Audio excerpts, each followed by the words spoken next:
AC Sports Live is brought to you by All In CDO Training, the future of commercial driving. Earn your Class A and Class B license and endorsements with courses online and in person in the city of Long Beach.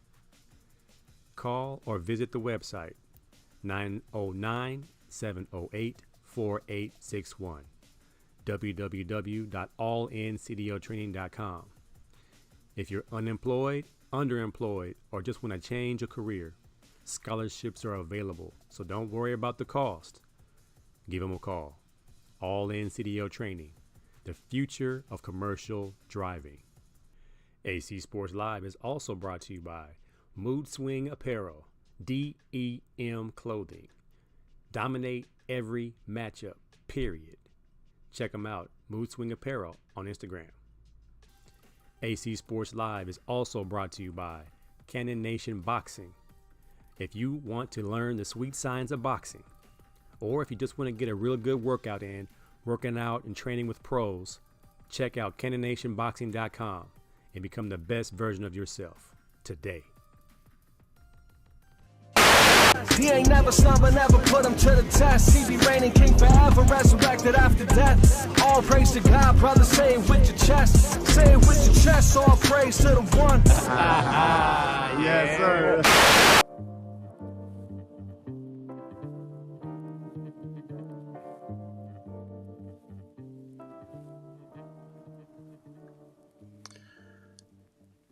Check 1 2 1 2. AC Sports Live in the building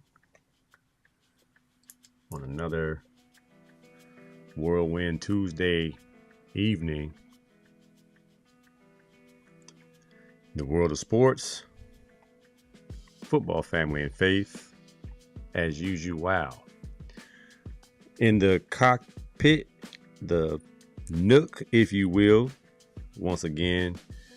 Tonight's show, once again, brought to us by All In CDO Training, the future of commercial driving. Get your Class A license today. Not today, but get it started. Get the process started. Go to allincdotraining.com. Check them out. Tonight's show, March Madness is here. The play-in games are happening. The Howard Bison has punched their ticket. The play-in first 4 games are going on tonight. And he was the MVP of this year's All-Star game. And so I'll take a look at those games in the NIT. The Not In tournament is underway. If you were a basketball coach at a D1 level, would you play in the NIT? Would you not want to be in the NIT? The NCAA Men's Basketball Championship Midwest Region, first 4. Howard wins 86-83. So they punched their ticket. There's a play-in game. Texas and NC State. 11th ranked versus 11th ranked. Texas punches their ticket. Meanwhile, my Sixers are getting beat 103-77 to the Denver Nuggets. It might be time to blow it up. I shouldn't have said that because it's going to flag the show. I meant dismantle the team. Keep the rookie, keep the guards.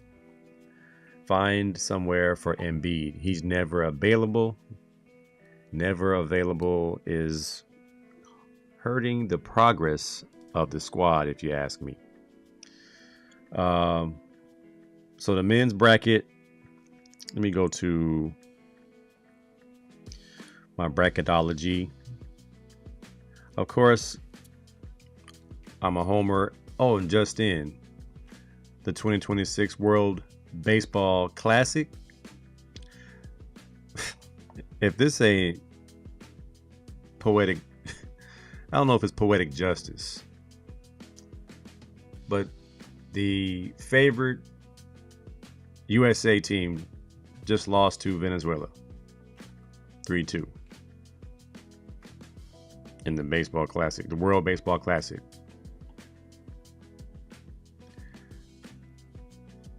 Ain't that something? Well, or they're playing for, I'm not even going to go there. I despise politics, but it's kind of what comes to mind when you see that. It's the first headline in today's sports feed. Venezuela outduels USA. Oh boy. Howard checks his ticket. Jalen Waddle's getting dealt to the Broncos. Let's see, where are my brackets? Let's go. I haven't filled my brackets out yet. Have you filled your brackets out yet? Create a bracket now. Should I create a bracket on this, just on the show? Create a bracket? Just kind of like talk you through it. You got Duke, Siena. Duke. Ohio State, TCU. 8 versus 9. Give me the underdog. Give me 9th ranked TCU over Ohio. I'm going to go ahead and fill it out right quick. Duke, TCU, St. John's versus Northern Iowa. Give me St. John's for old time's sake. Kansas versus Cal Baptist. Kansas. Now, one 11th ranked team, maybe two, is going to upset a 6th rank or a 5th rank. A number 12 seed or 11 seed always wins. Is South Florida going to upset Louisville? No. Louisville. Michigan State versus North Dakota State. Michigan State. I guess this bracket is going to be clean. UCLA, 7th rank over UCF. If Dent is back, UCLA wins. But if Dent is not playing, I'm going to go UCLA as a homer. But I'm just not a Mick Cronin guy. UConn is my other team. I got UConn. Florida versus the winner of the play-in tomorrow, Lehigh and Prairie View. Florida. Clemson, Iowa. I'm going to go Iowa, 9th over 8th. My good brother, Davion White. You got to say White. Professional trainer extraordinaire. I appreciate you, sir. We just got a new trainer at Norwalk High School. I was going to call you up and say, hey, man, we need a trainer. But they finally hired somebody. I'm like, we can't do football without a trainer. I'm not sure how you guys been doing it for the last few years or so, but I need somebody on the sideline getting everybody right. And in the training room getting everybody right. Vanderbilt, McNeese. I like McNeese. I'm going to go McNeese for my upset special. Let's go McNeese. Nebraska versus Troy. Nebraska should be able to win that game. North Carolina, VCU. VCU is always good in the tournament, but I'm not going to have them beat North Carolina. Illinois versus Penn in the backdoor screen. Penn, Ivy League, Illinois. St. Mary's versus Texas A&M. St. Mary's, over the years, they're battle tested. Houston over Idaho. In the West, Arizona versus Long Island. Oh, I'm going it. Wildcats, they are deep. Villanova versus Utah State. I saw Utah State play. They play tough, but Villanova is my other team. I got a few teams that I rock with. Wisconsin versus High Point. I'm not sure who High Point is, but I'm not picking High Point today. Arkansas versus Hawaii. Arkansas. I don't think they play ball like that in Hawaii. BYU versus Texas. Texas just won to slide in there. We know BYU has a bunch of guys going to the league. I'm going to go BYU first round. Gonzaga, Kennesaw State, Zags. Miami, Missouri.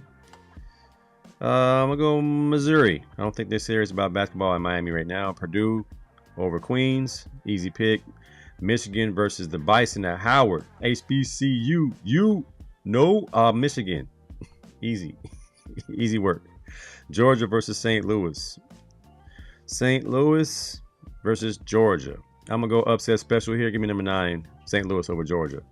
Texas Tech. Akron. Give me Tech Alabama versus Hofstra. Bama, ranked 4th.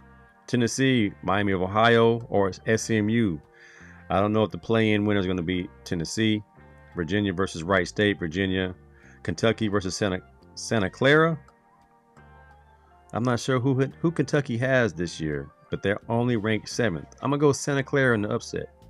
Santa Clara in the upset. And last but not least, Iowa State over Tennessee State. Easy it out. That's my first round. I'm not going to bore you guys anymore. That's the first round. That's who I'm picking. I'll finish my other side of my bracket a little bit later. So, yeah. And in the girls bracket, I'm not going to fill one out. I got UCLA winning the whole thing. This will be the year. UCLA girls win the whole thing. UCLA women win the whole thing. That's what I'm rocking with. And then I'm going to save this topic for when AC2 hops on. He's finishing up his workout. My man is dedicated. He's serious about it. I'll put my little plug out there how Norwalk football is doing in my 3rd week as the head coach at Norwalk High School. It's going good. We're averaging 50 plus kids in the weight room in the mornings, 60 kids in the afternoons, installing a brand new offense, somewhat of a new defense. As it stands right now, I'll be running the defense. A longtime partner, Coach Hollis, will be running the offense. He has his up tempo. I have my bend but don't break, greedy, ball hawking defense, changing the mentality of how my defensive backs see the field. The linebackers hunting, defensive line being stout, trying some guys out here, trying some guys out there. It's a good problem to have when you have a lot of big guys. I'm still looking for a game on September 18th.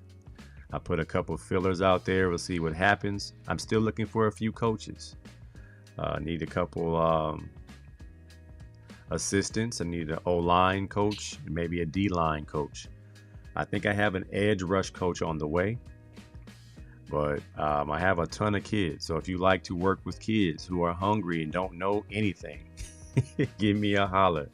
Reach out to me on Messenger and we can discuss and see if you're a good fit. Again, I know at least 75 friends who are coaches. It's just the time of the year.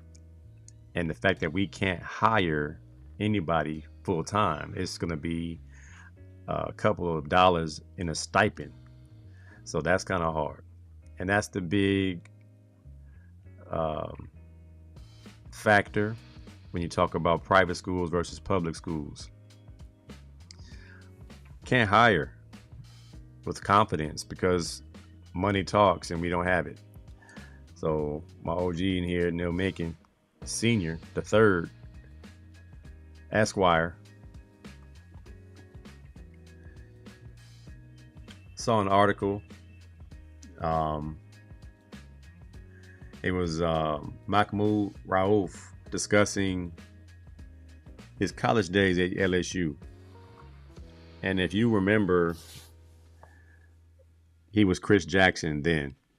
He was discussing how Stanley Roberts and Shaquille O'Neal were 2 of the most dominant bigs in college basketball history.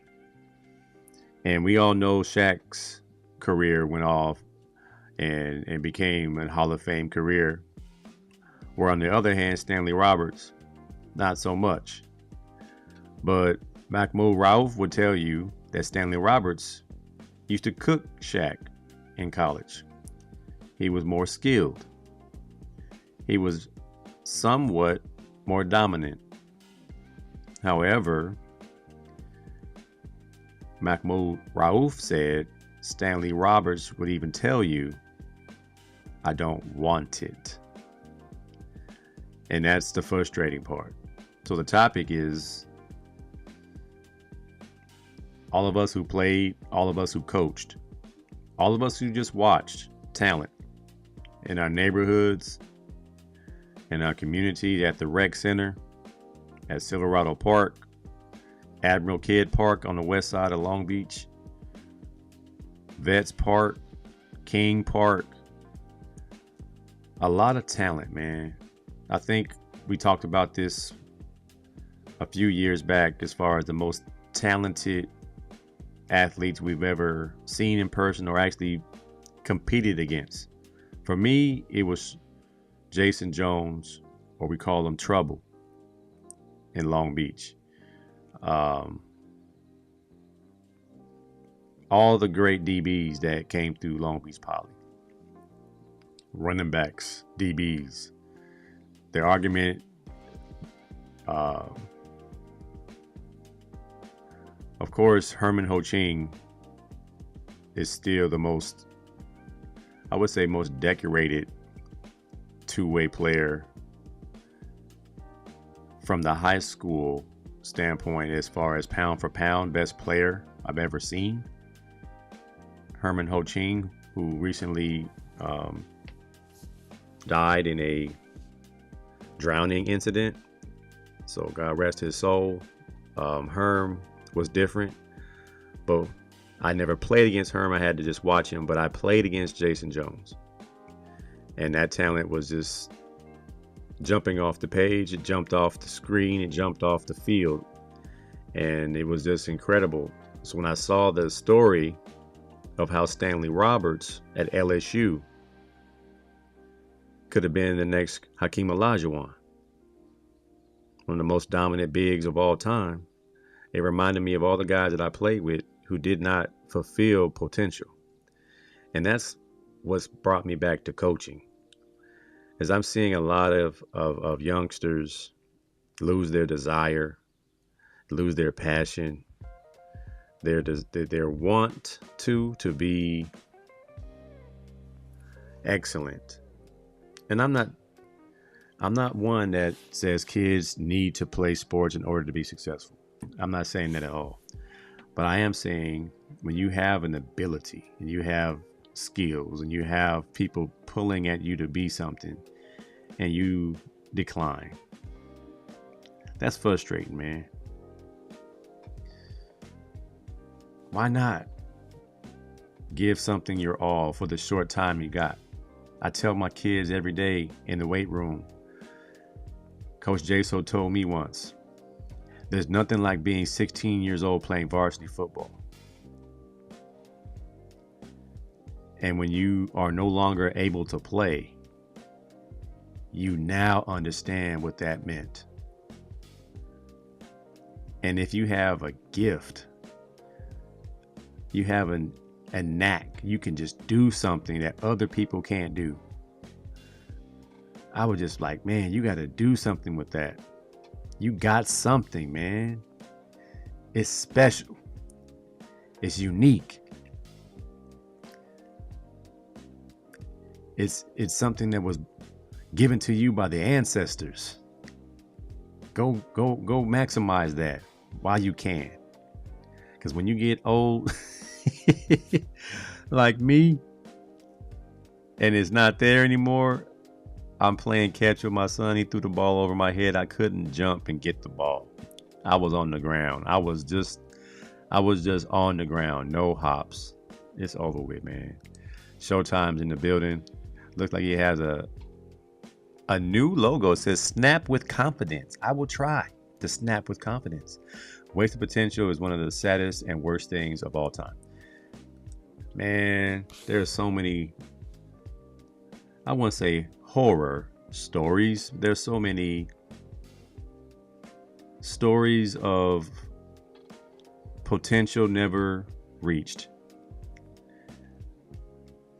I think that one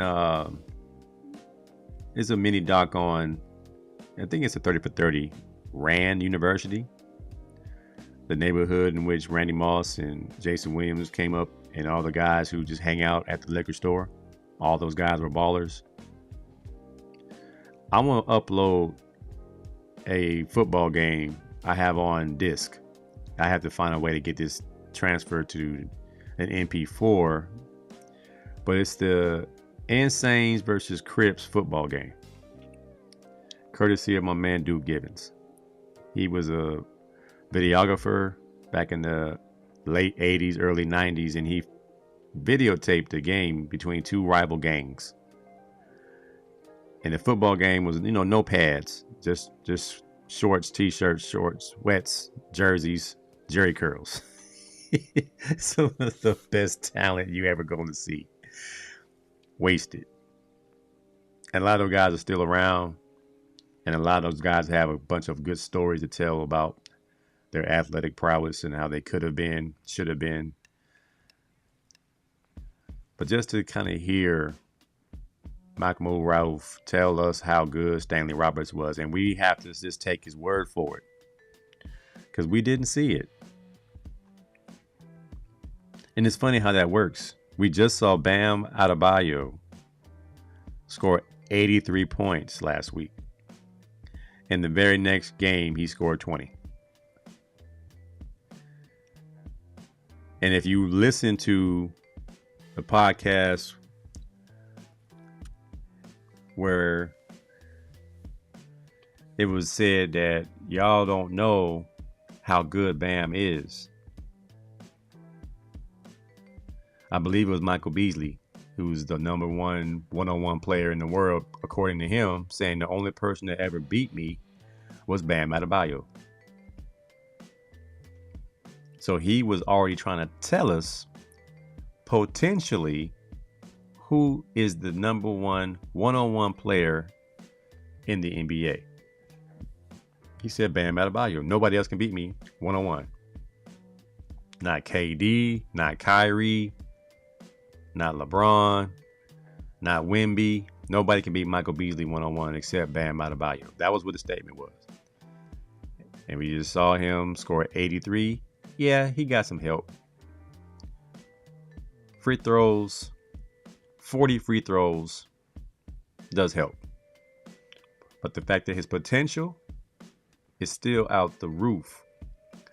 Keep in mind, man, a lot of people in the NBA and the NFL and baseball are handcuffed because of a coach's philosophy, what the coach wants to see.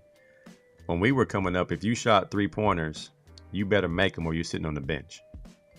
It's not a good shot. It's a bad shot. It's a low percentage shot. Coach said get to the paint. It's a higher percentage shot. And over the years, that has changed. Now a 3-pointer is just as valuable to a coach as a layup. So potentially, I'm going to give a lot of people the benefit of the doubt. But it is frustrating to see someone so talented. Another person that I grew up with who is no longer with us, Fabian Nixon. Fabe was the 6'2" corner shooting guard. He didn't run track. He didn't play baseball, but I'm pretty sure he could. Everything was easy to him, except staying out of trouble. And his girlfriend.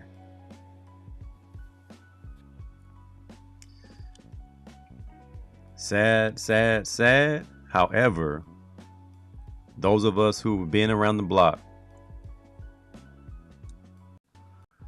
are able to encourage those we see that have that it and can be something special and do something with that talent to keep them from wasting what we can see. I've been in a bunch of locker rooms and I've seen a bunch of guys who were there on pure talent. No desire, no hard work, just pure talent.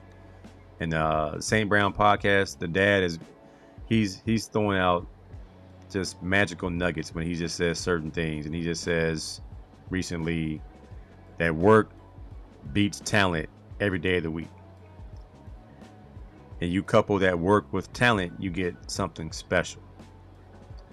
So any kid out there that might have potential and have a skill set, humble yourself for a few years, man, and give it your all. Because you don't want to be that guy who's done playing saying, man, I wish I did this. I wish I did that. AC2 is in the building, fresh off the workout. What's going on? What were you working on this late at night, man? What were you doing? So I missed my workout with my coach this morning. I slept through my alarm. I woke up to it. I slept through the snooze. I made the mistake of doing that. But it was all good. We're gonna get it in on Thursday. But I just told him what I should do in the meantime, and I just knocked that out. And then before I did that, I went to Alamitos Beach and I got some calisthenics in with my barber Tony. He actually wasn't there today, but he showed us the routine. So some of his guys are still out there, and I kind of got it in. So yeah, I picked up calisthenics. I've just been training everywhere, every city. Where does that come from? I never told you to be the hardest worker. I worked hard, but you have never seen me in my prime. You were a little guy, and I was done playing. But you picked up football when you picked it up. You've been around the block to a couple of colleges, and you've seen guys work. You've seen guys get success. What drives you at this point? Denial. I don't think there's anywhere I haven't went where I wasn't denied. No part of my life where I wasn't denied, rejected, told I couldn't. And eventually I fell in love with just getting better.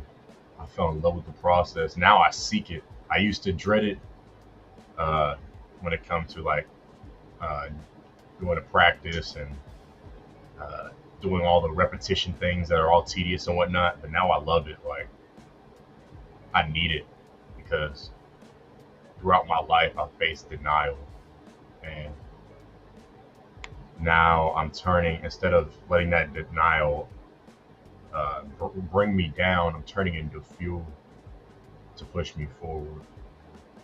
So yeah, that's why I keep working. Amen, man. I mean, as a dad, seeing you work as hard as you work, I want the best for you. I can't make it happen. I can just support it and give you what you need. But I see your work, man. I believe you keep this up, you're going to get everything you are working for. And can't wait to see you get out there. Now, one of the inspirations for you switching positions was UCLA's coach, Bob Chesney. Have you seen some of the UCLA videos of them maxing out and then turn the weight room into a club? Yes. Let me see if I can't pull some of this up. I think this is Syer West. And he pulls off the Randy Orton. Oh, this is not the right one. This is the one with the entire team. Let's see if I can't pull it up. Yeah. All right, here we go.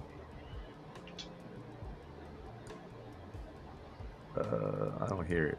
Did I press pause? I press play. All right, here we go. All right, so gimmick or effective marketing.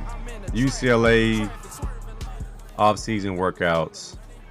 They turn the weight room into a caution tape danger zone with fake smoke, guys all jacked up, wearing weight belts, squatting, getting it in. There's another video of Syer West.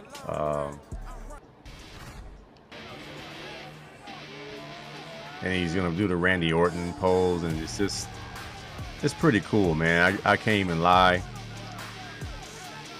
I think I'm gonna go ahead and borrow this. That looks like a whole lot of fun.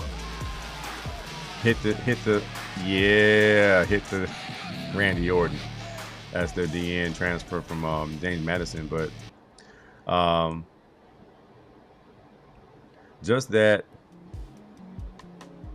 buzz, just that enthusiasm, just that fun, making the weight room a club, lifting 1,000 pounds a club. Is that something that most athletes look towards? Like, if a school doesn't do those types of things, is that a red flag, or is it something that's phony and fabricated, or is it something authentic that will cause a team to be unified, bonded, and ready for the test ahead, because UCLA is still in the Big Ten, and all this fluff, some might say, doesn't mean anything until we strap it up. When you see stuff like that, what does it make you think about a program that is trying their best to change the culture to something that is exciting and fun and new? Well, you saw it a lot in the documentary Swamp Kings about the Florida Gators. Just that different atmosphere when it comes to just lifting and doing the hard work. It brings a fun atmosphere to it. Like what UCLA is doing. People like me who love to lift, like we wish we could be with our teammates, cranking at like, I don't know, 9 p.m. With smoke and lasers and all that stuff just firing as we lift weights and music playing in the background. That sounds like a whole lot of fun. But for those guys who kind of still dread having to get their reps in of squats and all that, it's like a way to change the mindset and approach of it. It'll allow them to want to do it because they got not only their teammates around them hyping them up, but they got all the effects and whatnot to celebrate whenever you get the weight up. So it's pretty cool. I'm thinking about doing it, man. I got one of my pops on here, OG Frankie, said you should do what you should. That would be dope, and I think the kids would like it. So this is one of my Norwalk pops, Big Frank, and his son is a beast, and I'm in the weight room with him, and he's actually my size. I could totally see him playing on Sundays, but he has to get, you know, the instruction, the environment, the exposure, the competition, so that he can be seen as one of those guys. But he's already inspired. He's already in the weight room working hard, and I'm just showing them little things here and there. Not gonna overwhelm the kids with everything at once, but just getting them inspired and having some fun in there. And I think they are.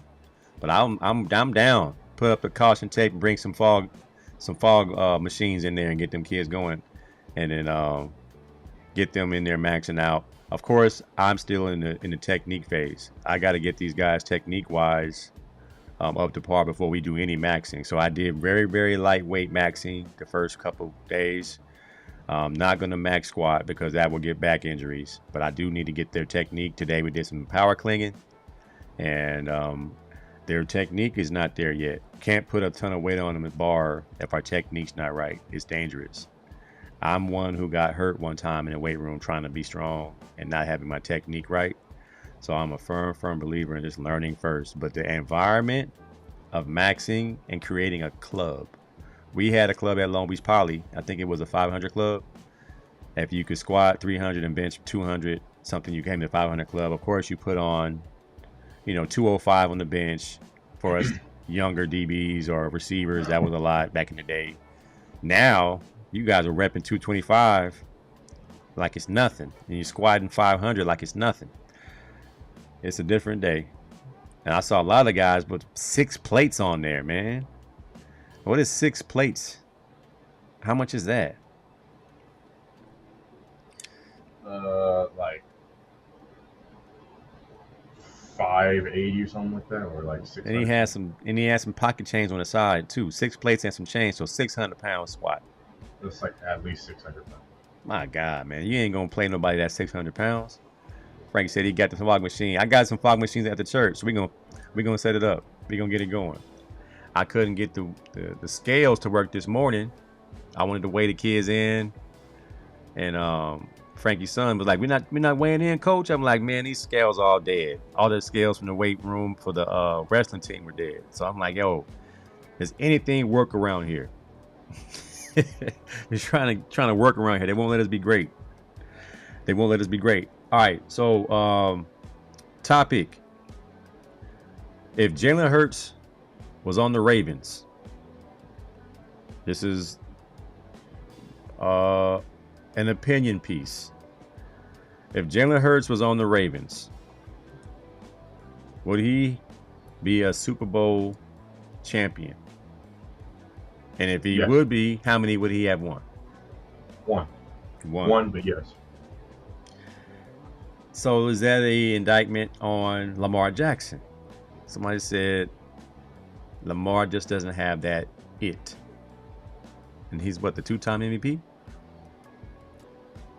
I think what it is the personality type.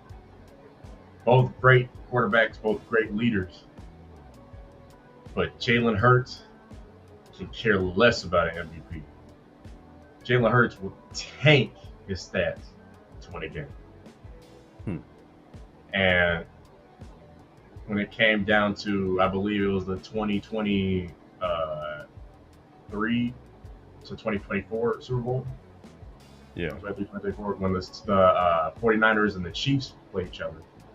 In that divisional round, I think the Ravens should have beat the Chiefs. Yeah. And I think that very much could have been done if Jalen Hurts was the signal caller for that team. Of course, Lamar didn't have the best game that night. But as much as I love Lamar Jackson, it doesn't seem like his style of football translates to playoff time. Maybe he ain't a big game. I mean, you only are what you put out there in the situations when you got a track record of playoff letdowns. Same thing with Josh Allen. You put Jalen Hurts on the Bills. Winning, man. Winning is a stat quarterbacks need to be judged by. And if we can say Jalen Hurts would have won a championship, and you'll still say, many people will say Lamar Jackson's a better quarterback than Jalen Hurts, based on numbers and based on, explosiveness. He is a better quarterback. He's not a better winner. Okay, so if quarterbacks are judged on wins, how are you a better quarterback? Who gets to be elite? Talent-wise, I'd say Lamar Jackson is elite because there's nobody like him. Like, he's like the newest. He's the new Michael Vick. But I don't think Michael Vick won a championship either. Michael Vick isn't in anybody's top 15 as far as quarterbacks of this generation. How, Michael Vick was electric. Michael Vick sold tickets. Michael Vick is on the cover of Madden. But Michael Vick never made it to the NFC Championship. Colin Kaepernick made it to the Super Bowl. And he carried that team. Like, he was a dude. So a lot has to happen. But I think with the team that the Ravens had over the years, I think a steady, reliable winner like Jalen Hurts wins the championship in Baltimore. I believe that too. It's the same thing like when you see guys like Joel Embiid win the MVP in the regular season. Yeah. And then when you get to playoff time, can't win to save their life. Like, it's just those guys that are electric ticket sellers in the regular season. They think they're going to have it sweet when it comes playoff time. But the truth is, these leagues be letting them get theirs during the regular season. When it comes to playoff time, their game plan ready to face those types of guys. Are you saying the league has a little bit of bias, a little bit of rig, a little bit of we want this person to win over this person because it's a better story? We'll never I feel like know. the league, like the players don't play as hard when it's a regular season game. And that's understandable. It doesn't necessarily matter unless you're trying to clinch a playoff spot. But if it's a game that you can live without, I suppose it's just like just another game. So if you lose, it's just gonna be like, good game, man. Y'all shake each other's hands after the game.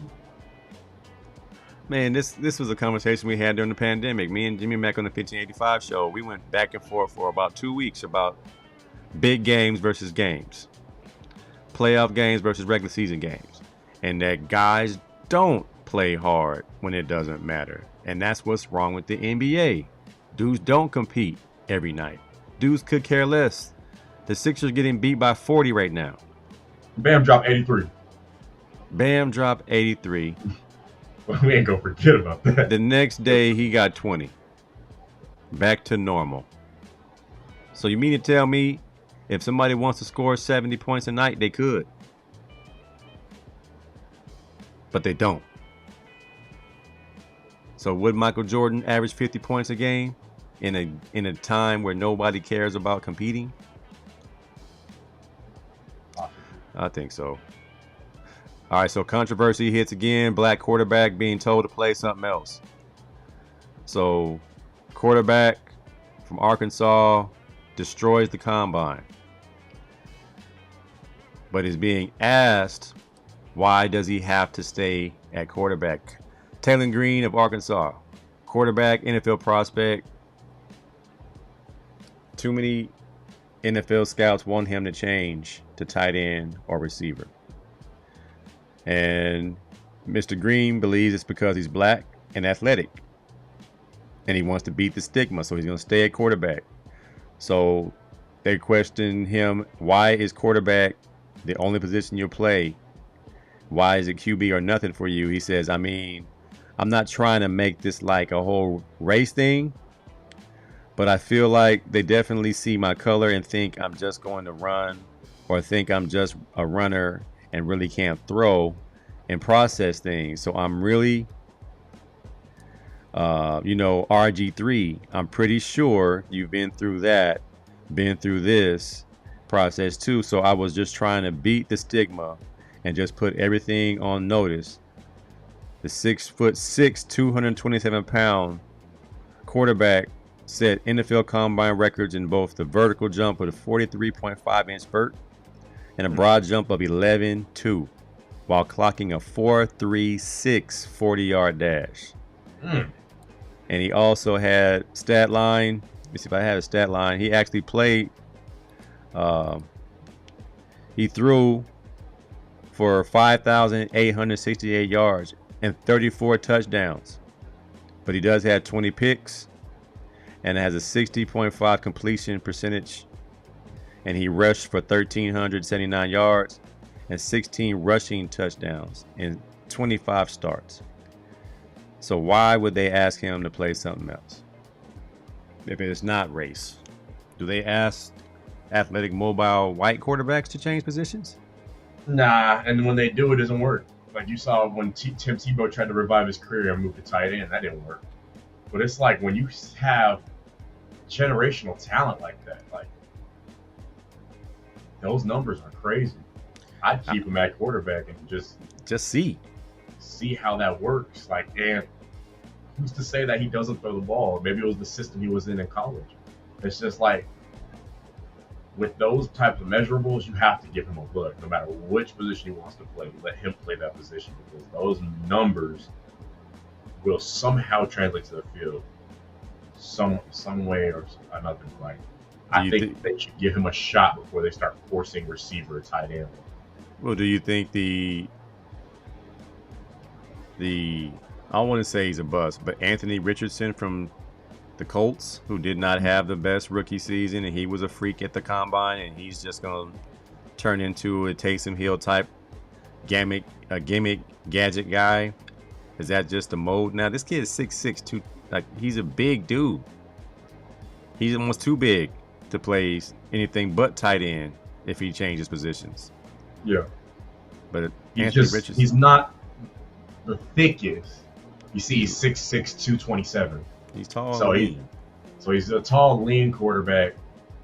But lean quarterbacks seem to be in style. We got Jaden Daniels. I don't know if CJ Stroud's that big. Like guys like that can just sling the rock, be elusive when they need to. Like those guys translate well to the pro. So I say give him a shot.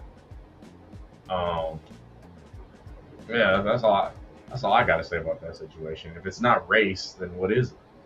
Well, Big Frank said they don't want another LaMarcus Russell.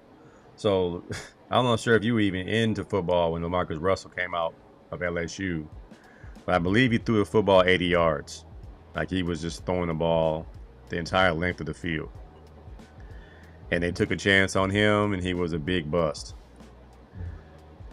I think a team should take this young man in the second round, similar to Jalen Hurts, in that you are taking a chance on somebody who has measurables. And he has stats, man. 6,000 yards passing, 34 touchdowns. It's not like he's never played. Like, this kid is not saying, I want to play quarterback for the first time. He's played. So I say a lot of mistakes that these teams be making is that when they see measurables like that, they instantly force those types of players into the QB1 spot. They don't allow them to take a couple years to develop behind the starting quarterback. So Anthony Richardson was thrown into the fire from the beginning of his career, right? He didn't have Aaron Rodgers or Jalen Hurts or somebody to develop behind. Yeah. So it was just like, and you see guys like Jordan Love who needed that type of development.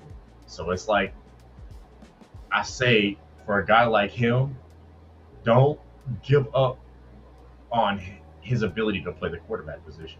Allow him to learn behind a quarterback. If you don't think he can be a starting quarterback, allow him to develop behind a starting franchise quarterback. That's what Frankie said. If he gets to stay at quarterback, he needs to have a good quarterback in front of him so he can learn.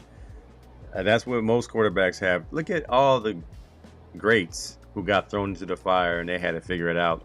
I think Peyton Manning threw the most interceptions, or was it Troy Aikman threw the most interceptions as a rookie? Both of them stunk it up. And they didn't get a chance to learn. But they ended up becoming good quarterbacks after it was all said and done. So I know there's potential there. We talked about potential earlier as far as wasted talent. This kid is not wasting his talent. He wants an opportunity. Total different story than a kid who don't want it, that has the talent. This is a kid who wants to play quarterback and remove the stigma. I'm not just a great athlete. I can throw it. And the team that gets him, I mean, we're tabbing Fernando Mendoza as the next, Peyton Manning, but skill set wise, we don't know if his talent is going to translate to the NFL, because Indiana was just a great machine of a team, and the Raiders are not yet, at least. So it's going to be interesting to see if he should get drafted no later than the 5th round. Again, we saw what they did to Shador, but this is not that case. This is an unknown kid who played at Arkansas in the SEC, put up good numbers, but Arkansas was never making any noise. Not sure if they beat anybody of significance, but those numbers, I would take him in the 3rd and 4th round and give him a shot. Be a good backup, come off the bench, do something. You might have something there. All right, man. Tender love or not? Matt Leinart, USC quarterback, says he's not willing to unretire his number for 5-star USC recruits. He says, there have been multiple times where people at USC have asked me if I would unretire my jersey for some 5-star prospect. I said, absolutely effing not. I'm never going to unretire my jersey for some random dude who, by the way, now could wear number 11 and transfer after a year. Is Matt Leinart tender love or right in his stance? Tender love, because I think I gotta turn the music on then. Let me turn the music on then. Let's get it going. You said it's tender love. All right. Y'all want to know why I think this is tender love? Because whenever I hear the situation about a retired jersey and then somebody who is up and coming, who may potentially be better than that person, requests that jersey number, I think of Michael Irvin. Because Michael Irvin had the greatest take. I'm not sure he had that video like on deck, but he had the greatest take on why a jersey number should not be retired.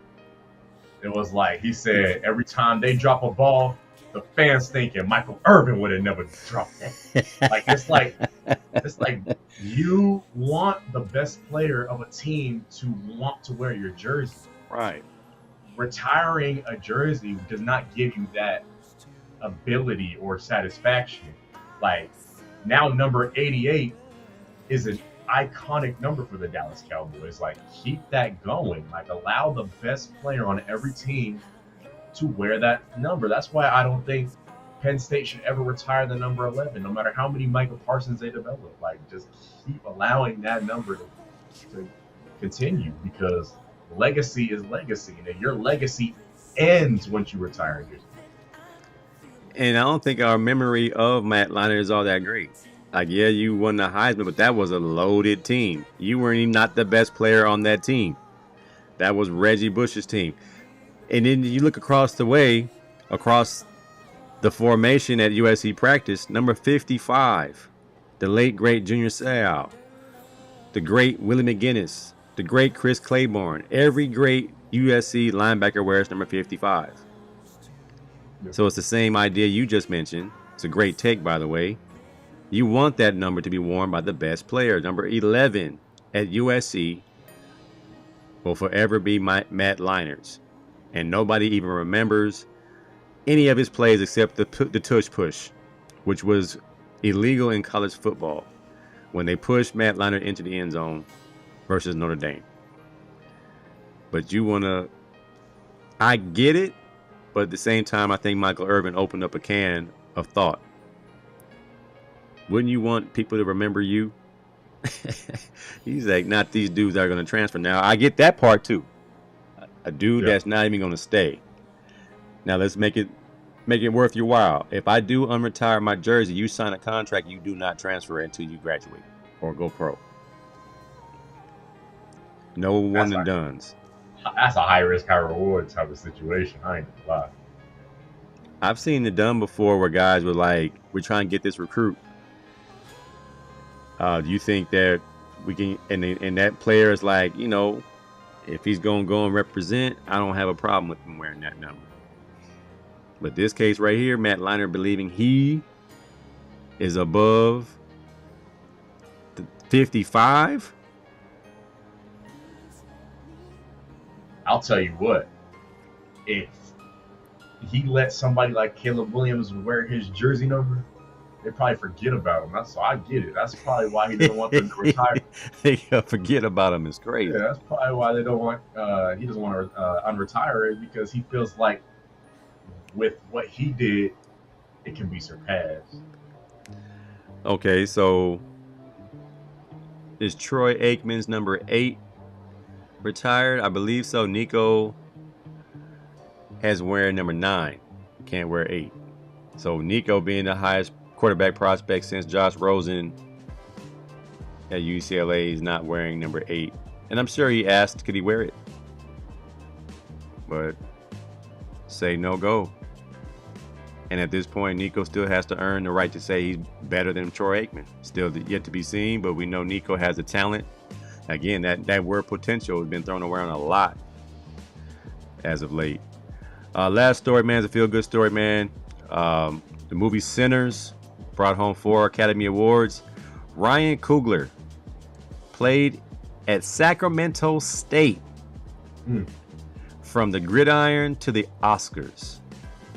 You are a creative. You're a self-taught guitar. You do videos. You do all this other stuff on the side. You're podcasting with your pops. You're having a good time doing things that are creative and having fun. Is this the standard now? You're going to play ball and go into the industry? What Ryan Coogler has done. I love to hear him talk, man. He is Oakland to the wheels fall off. He's not changing anything about what he does. He's just excellent at what he does. And he took his Sacramento State football scholarship, flipped it, went to film school. His wife now bought him a screenwriting software. He was trying to do his scripts on Microsoft Word, and that doesn't work because you have to have a certain format to be taken seriously in Hollywood.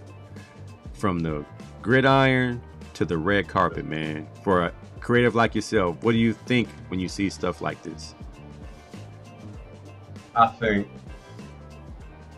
that's just God's blessings on the world, like telling you what your calling is, allowing you to see that, see your plan and see that He has plans for you. His situation, like his wife really made an investment, and I feel like they both believed and loved one another, and you see the results. It's a blessing what happened. He used everything all the hard work that he put in on the football field and in the classroom, and he used it to the best of his ability. And he used his degree to his advantage. And now you see that none of his talents were being hidden. He gave everything he had on the football field. Now he's giving everything he has on the big screen. So it's fantastic. I hope to do something similar when I'm all said and done. Like, you always have to have something to fall back on, especially in the game of football, because that's not forever. Most careers are usually like 4 years long. So I think the story was he got injured and had some downtime. Yeah. And he was able to put his energy somewhere else, and then realized that this was my new passion. He turned the page. He ended a chapter and went to the next chapter. I think Kobe Bryant did that. The late, great Kobe Bryant won an Oscar for his short, and he had aspirations of doing some stuff like this. I preach to my student athletes, maximize the time, man. And this is a kind of overlying theme of tonight's show. Let's maximize the time you have, the potential you have, the abilities you have. But let's not be unrealistic about how long and what level that skill set, that ability is going to carry you. If you're blessed, you play the sport that you're playing, football, basketball, track, golf, whatever you play. 40 years old, if you are LeBron James elite, 40.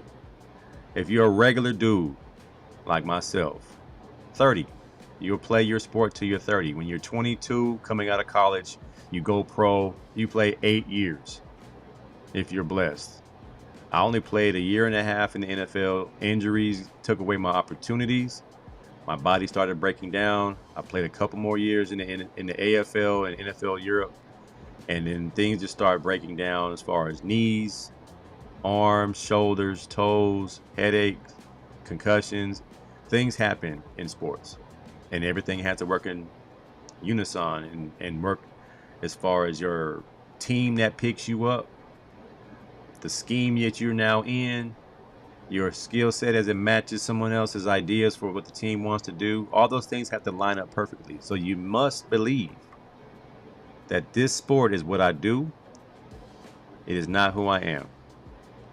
If Ryan Coogler thought he was only a football player, he would have never pursued film school after Sacramento State. He would have been another kid who was really good at football and injuries cut him down, and now he's wondering what I'm going to do with my life. But he always had an aspiration to be a Hollywood filmmaker, and he saw the window to do that. I had aspirations of being a Hollywood director, working in television, so I was able to intern while I was at UCLA at Fox. Fast forward, I worked at Fox Sports 1. I love working with young people. I became a teacher teaching film and production, what I was doing at Fox. Now I'm back in the classroom after years of being a coordinator at a district, and now I get to get back to the field helping kids learn the game the way I was taught the game, getting them to understand their abilities, what they could do, what they could possibly do, and then realistically putting that on paper and saying what your outcomes could be. Ultimately, I want them all to play in college. Will they all get full ride scholarships? No. But they all can play in college at some level if that's what they want.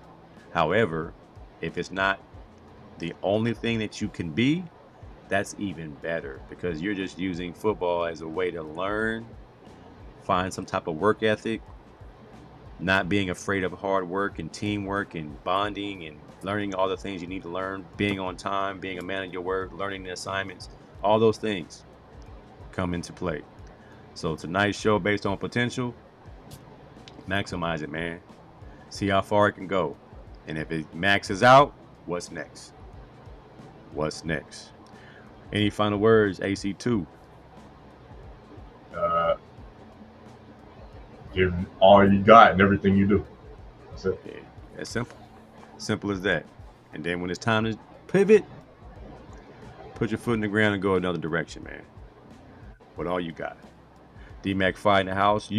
Appreciate Big Frank, D-Mac, OG Neil Macon, Rubio Long Snapping, Davian White. Appreciate you for coming on the show. Those who watched, didn't comment, thank you as well.